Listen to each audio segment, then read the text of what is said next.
हरे कृष्णा। आज हम चर्चा करेंगे श्रीमती राधा रानी कौन है। ओम अज्ञानातिमिरान्धस्य ज्ञानाञ्जनशलाकया चक्षुरुन्मिलितं येन तस्मै श्रीगुरुवे नमः। हे कृष्ण करुणा सिंधु दीनबंधु जगत्पते गोपेश गोपिका कांत राधा कांत नमोस्तुते। तप्त कांचन गौरांगी राधे वृंदावनेश्वरी वृषभानुसुते देवी प्रणमामि हरिप्रिये। श्रीमती राधा रानी। भगवान के सर्वश्रेष्ठ भक्त कौन है? अगर ये प्रश्न आए तो उसका उत्तर है श्रीमती राधा रानी। भगवान श्री कृष्ण की भक्ति कैसे करनी चाहिए, ये इसकी शिक्षा भी श्रीमती राधा रानी अपने आचरणों से देती है। इसलिए राधा रानी के बारे में जानना और समझना अत्यंत कठिन है। इतना कठिन है कि राधा रानी को समझने के लिए भगवान श्री कृष्ण चैतन्य महाप्रभु के रूप में प्रकट हुए। श्रीमती राधा रानी जब जब भगवान श्री कृष्ण को देखती, कृष्ण राधा को देख के जितना आनंद का आस्वादन करते, उससे करोड़ों गुना आनंद श्रीमती राधा रानी को होता।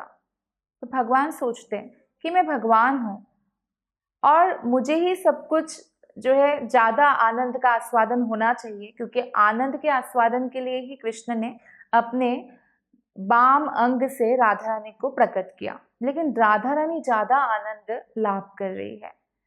तो राधा रानी को समझने के लिए राधा भाव लेकर स्वयं कृष्ण महाप्रभु के रूप में आते हैं। तो राधा तत्व अत्यंत गुह्य क्यों है? क्योंकि भगवान ने योगमाया को ये आदेश दिया कि वेदों में भी, वेद उपनिषद पुराणों में श्रीमती राधा रानी को दुर्गेय कर दिया, आसानी से नहीं जाना जाता है। इसलिए राधा रानी का एक नाम है वेद गोप्या। कृष्ण ही श्रीमती राधा रानी को सबसे अधिक जान सकते हैं। इसलिए कृष्ण चाहते हैं कि वही राधा रानी का जो है गुणगान करे।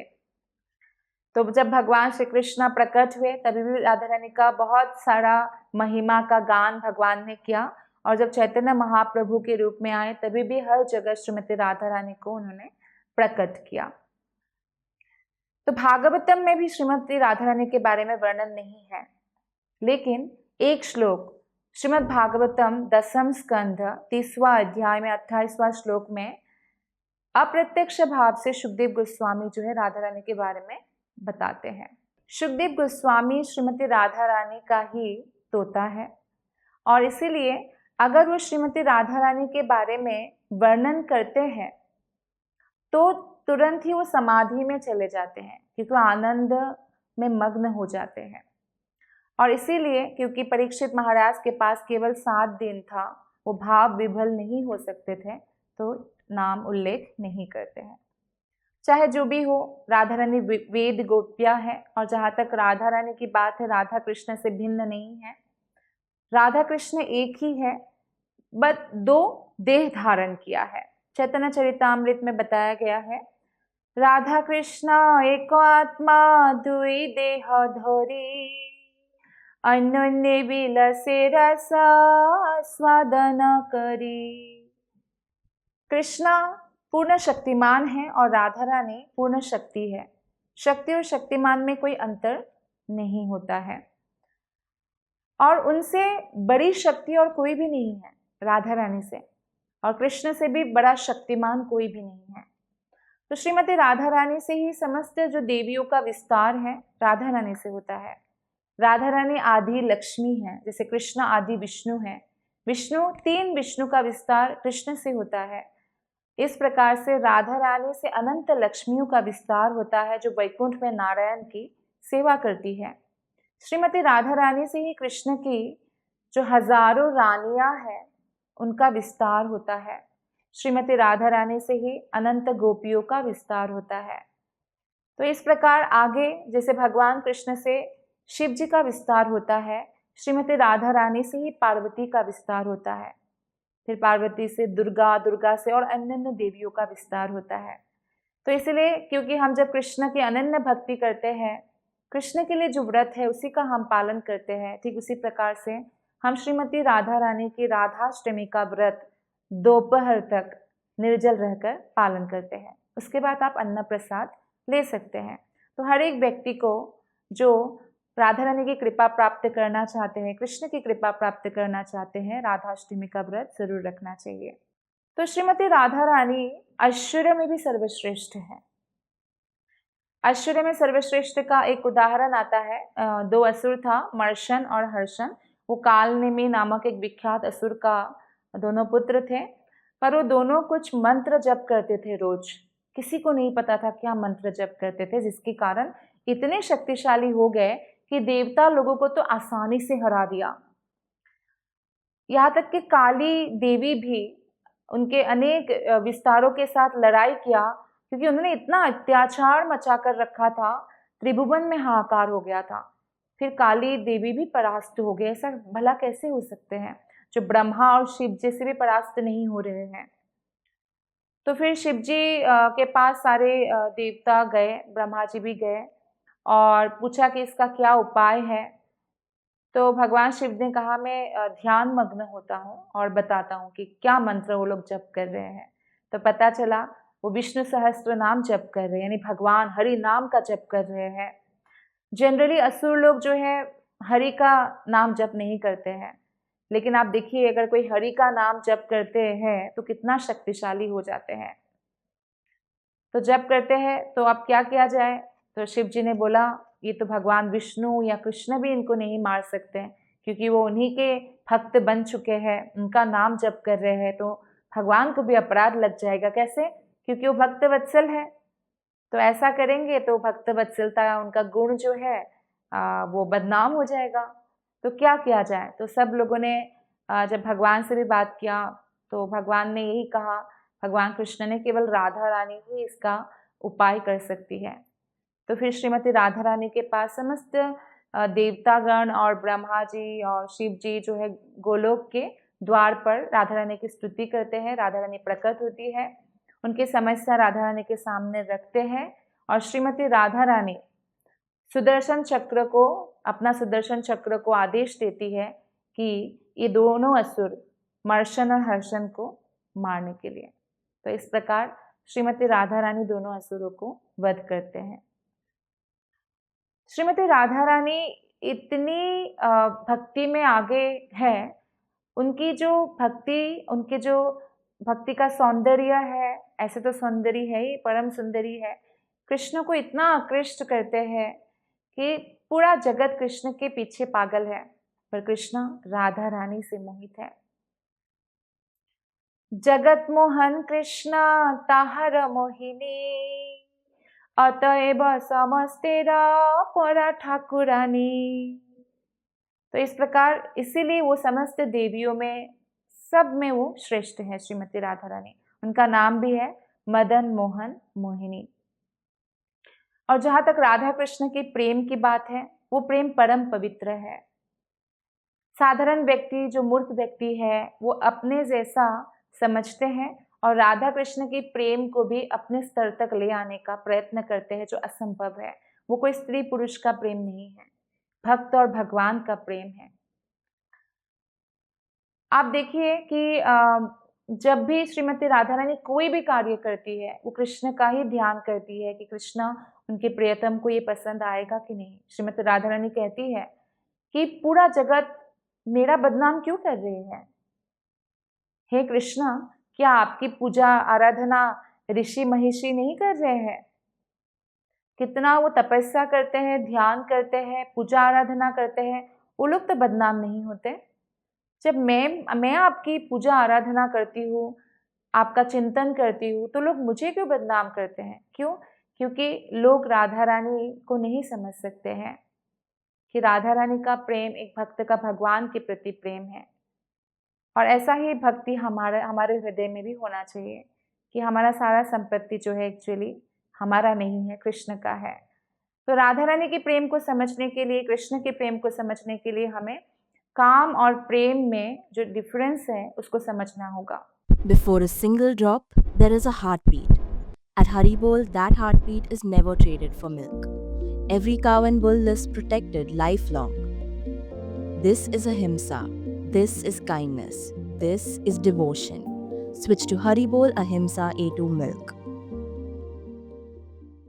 चैतन्य चरितामृत में 1.4.165 श्लोक में बताया गया है, आत्मेंद्रिय प्रतिबांछा तारी बोलिका, कृष्णेंद्रिय प्रतिबांछा धोरे प्रेम नाम।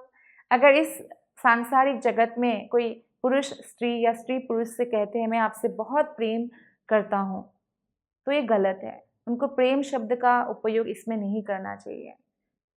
कोई शरीर के प्रति प्रेम या कोई व्यक्ति का व्यक्ति के प्रति प्रेम को प्रेम नहीं कहा जाता है शास्त्रों के हिसाब से।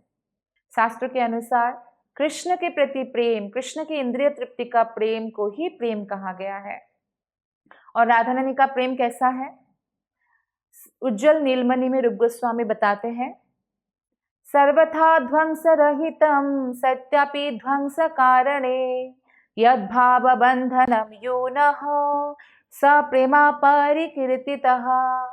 प्रेम नष्ट होने का हर कारण उपस्थित होने पर भी जब प्रेम खत्म नहीं हो जाता, राधा रानी फिर भी प्रेम करती है। चैतन्य महाप्रभु ने जो शिक्षाष्टकम दिया है उसमें 8वां श्लोक में महाप्रभु बताते हैं, क्योंकि वो राधा भाव में है, आश्लिष्य वा पादरतां पिनष्टु माम अदर्शनां मर्महतां करोतु वा यथा तथा व विदधातु लंपटो मत प्राणनाथस्तु स एव नापरः। भले ही कृष्ण मेरा आलिंगन करे या मुझे दुत्कार दे, नेग्लेक्ट करे, फिर भी वही मेरे प्राणनाथ हैं। तो इसको बोलते हैं प्रेम। आजकल क्या है, भगवान की कोई भक्ति भी करते हैं, दुख आया तो भगवान को भूल गए कि तू कैसा भगवान है कि मेरा दुख नहीं दूर कर सकता। ऐसा प्रेम राधा रानी का नहीं है। वो कितना ही विरह के अग्नि में जल रही थी, पर कृष्ण को ही अपने प्राणनाथ मान रही थी। कृष्ण को कभी भी एक क्षण के लिए भी नहीं भूल पाई। तो ये होता है प्रेम। तो आप देखिए, राधा रानी का जो प्रेम है उसका मिरर हमें गोपियों में भी दिखने को मिलता है। गोपियाँ समस्त भक्तों में सर्वश्रेष्ठ है और समस्त गोपियों में सर्वश्रेष्ठता राधा रानी है। इसको एक लीला के माध्यम से हम समझ सकते हैं। जब एक बार भगवान श्री कृष्ण ने गोपियों की सर्वश्रेष्ठ होने का प्रमाण जगत के सामने रखने के लिए एक लीला किया, नारद मुनि आए हुए थे और कृष्ण अपना सर पकड़ के बैठे हुए थे। तो नारद मुनि ने कहा, प्रभु क्या हुआ है, आप ऐसे क्यों बैठे हुए हैं? कृष्ण ने कहा, बहुत सिर दर्द है। नारद मुनि ने कहा, आप मुझे दवाइयाँ बताइए, आपसे बड़ा वैद्य कौन है, मैं दवाइयाँ ला के देता हूँ। तो कृष्ण ने कहा, हे नारद, मुझे मेरे भक्त का चरण धूलि ला के दो, वो मैं सर पे लगाऊंगा तो मैं ठीक हो जाऊंगा। नारद मुनि एक एक रानी के पास गए, बोले आपके तो, कृष्ण से बोले आपके तो अनंत भक्त हैं ब्रह्मांड में, बहुत सारे भक्त में, सबके पास, किसी के पास से भी लेके दे दूंगा। लेकिन एक भी रानी ने नहीं दिया। रानियों ने यही कहा कि वो हमारे स्वामी हैं, हम उनके चरण धूलि उनको देंगे तो हमें नरक यांत्रणा, बहुत नरक में बहुत कष्ट भुगतना पड़ेगा, यंत्रणा भुगतना पड़ेगा, हम नहीं दे सकते। और यहाँ तक कि ब्रह्मा जी, शिव जी, सबके पास नारद मुनि चले गए, देवताओं के पास चले गए, कोई देने के तैयार नहीं है। भला अपने चरण धूलि कृष्ण को कैसे देंगे? अनंत काल तक नरक में रहना पड़ेगा। फिर बहुत निराश होकर नारद मुनि वापस आए। तो जब नारद मुनि वापस आए तो कृष्ण ने कहा कि मेरा दवा मिला। तो नारद मुनि ने कहा, इसका कोई इलाज नहीं हो सकता, क्योंकि कोई भी आपको चरण धूलि देने के लिए बिल्कुल भी रेडी नहीं है, तैयार नहीं है। तो कृष्ण ने बोला, ब्रज में गए थे? नहीं, नारद मुनि ने उत्तर दिया। बोलते जाओ ब्रज में गोपियों से मांगो। तो नारद मुनि गए और गोपियों को, जैसे ही गोपियों ने अभी विरह में ही थे, कृष्ण के रो रहे थे, मिलकर बात कर रहे थे कृष्ण के बारे में, नारद मुनि को जैसे ही देखा तुरंत बहुत प्रसन्न हो गए। पता है कि नारद मुनि द्वारका से आए होंगे, कुछ खबर लाए होंगे। तो नारद मुनि को प्रणाम किया और कहा, हमारे कृष्ण कैसे हैं? नारद मुनि ने कहा, वो ठीक नहीं है, बहुत सर दर्द है। सुनकर गोपियाँ बहुत चिंतित हो गई और गोपियों ने कहा कि कुछ उपाय कीजिए, हमें बताइए, क्या आप कोई दवा लेने आए हैं ब्रज से? हम देंगे। नारद मुनि ने कहा आप लोगों की चरण धूली चाहिए। तो गोपियों ने तुरंत सभी गोपियों को कहा कि आप सब अपना अपना चरण धूली दीजिए और इतना चरण धूली एकत्रित करके दीजिए कि अगली बार कृष्ण को सर दर्द हो तो इतना दूर नारद मुनि को आना ना पड़े। तो नारद मुनि ने चरण धूली अच्छे से बांध लिया, लेकिन उनको लगा कि गोपियाँ साधारण ग्वालिन है, पता नहीं है इनको कि नरक की इतना यातना भुगतना पड़ेगा। तो पूछा क्या आपको डर नहीं लगता, आप नरक की यातना भोगेंगी, भगवान को आप चरण धूली दे रही है। तो गोपियों ने कहा हमारे कृष्ण कष्ट में है, हम भला ये कैसे सह सकती है, हम खुशी खुशी नरक की यातना अनंत काल तक या सदा के लिए भुगतने के लिए तैयार है अगर हमारे कृष्ण प्रसन्न है। तो ये गोपियों का प्रेम है। तो वापस जब नारद मुनि गोपियों का चरण धूली कृष्ण को ला कर दिया, कृष्ण ने सर में लगाया और कृष्ण ने बोला हाँ मैं बिल्कुल ठीक हो गया हूँ। तो नारद मुनि से कृष्ण कहे कि आप भी तो मेरे अपने आप को महान भक्त मानते हैं, तो क्या आप तुरंत ही चरण धूली देके मेरा सर दर्द ठीक नहीं कर सकते थे। तो इससे आपको ये सीख मिली कि जो गोपियाँ है वही सर्वश्रेष्ठ भक्त है।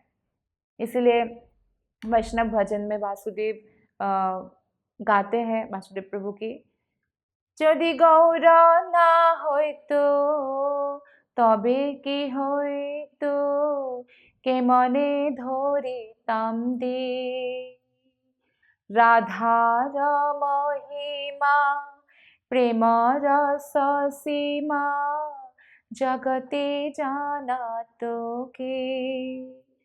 राधा का जो महिमा है वो जगत जान ही नहीं सकते थे अगर महाप्रभु स्वयं कृष्ण आकर राधा की महिमा नहीं बताते। और नारद मुनि की परंपरा में ही महाप्रभु आए। तो इस प्रकार जो है हम जान सकते हैं कि श्रीमती राधा रानी का जो प्रेम है कृष्ण के प्रति वो साधारण काम नहीं है, वो प्रेम है। संसार का काम जो है वो गहरा अंधकार है, प्रेम चमकता सूर्य जैसा है। जैसे आपने फिटकरी देखा होगा और मिश्री देखा होगा, दिखने में एक जैसा ही लगता है लेकिन स्वाद में कितना अंतर है। तो ये मिश्री जो है वो असली प्रेम है। आदि पुराण में भगवान श्री कृष्ण कहते हैं कि जो राधा रानी है, गोपियाँ है, वो अपने शरीर को मेरा संपत्ति मानती है और ये मानकर ही वो लोग अपना श्रृंगार करती है, शरीर को साफ रखती है।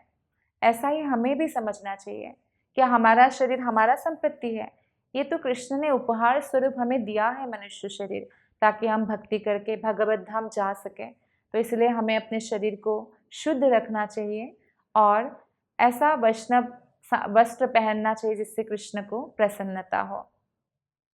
श्रीमती राधा को देखकर जब कृष्ण को जितना आनंद होता है ना, हमेशा राधा रानी कृष्ण को देखकर उससे अधिक गुना, करोड़ों गुना ज़्यादा आनंदित होती है। कई लोग बोलते हैं ना, हम कृष्ण कृष्ण क्यों जप करते हैं, राधा राधा क्यों नहीं जप करते। आप देखिए श्रीमती राधा रानी क्या जप करती है। राधा रानी तो दिन रात कृष्ण कृष्ण जप करती रहती है। और ये बात सत्य है कि राधा रानी की कृपा के बिना हम कृष्ण के पास भी नहीं जा सकते।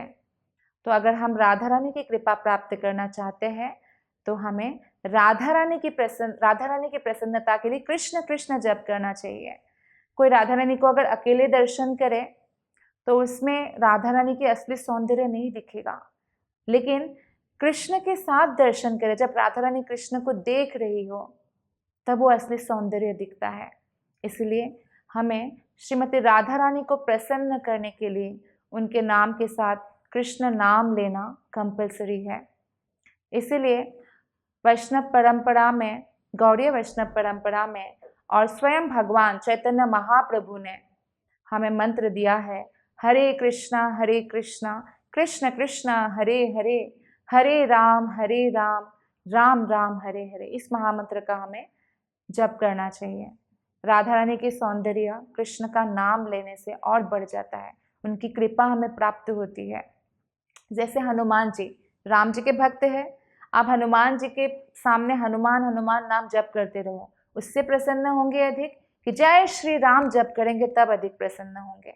उसी प्रकार श्रीमती राधा रानी कृष्ण के भक्त है, जब राधा रानी के सामने हम कृष्ण का नाम लेते हैं तब वो अधिक प्रसन्न होते हैं। जैसे भगवान शिव जी पद्म पुराण में पार्वती देवी से, दुर्गा देवी से कहते हैं, आराधनानाम सर्वेशाम विष्णुराराधनाम परम, सभी आराधनाओं में श्रेष्ठ है विष्णु की आराधना, तो हमें भगवान शिव जी की बात मानना चाहिए। वो स्वयं महामंत्र की जप करते हैं, तो इसलिए हम भगवान शिव जी का नाम जप करेंगे, उससे वो अधिक प्रसन्न होंगे कि महामंत्र की जप करने से, निश्चित रूप से भगवान के नाम जप करने से। तो श्रीमती राधा रानी जिस प्रकार से अपना मन तन सर्वस्व कृष्ण को समर्पित कर चुकी है, इस प्रकार कोई भी भक्त नहीं कर सकते हैं। वो महाभाव स्वरूपा है, तो इसलिए उनकी कृपा प्राप्त करने के लिए हमें हरे कृष्ण महामंत्र का जप करना चाहिए और ये याद रखना चाहिए कि श्रीमती राधा रानी ही सर्वश्रेष्ठ भक्त हैं। आप सबका बहुत बहुत धन्यवाद। हरे Krishna. Before a single drop, there is a heartbeat. At Haribol, that heartbeat is never traded for milk. Every cow and bull is protected lifelong. This is ahimsa. This is kindness. This is devotion. Switch to Haribol Ahimsa A2 Milk. ऐसे ही और भक्तिमय कार्यक्रमों के लिए देखिए हरे Krishna television और इसे प्राप्त करने के लिए आप अपने केबल अथवा DTH ऑपरेटर से संपर्क करें तथा और अधिक जानकारी के लिए आज ही डायल करें 7666 839 839।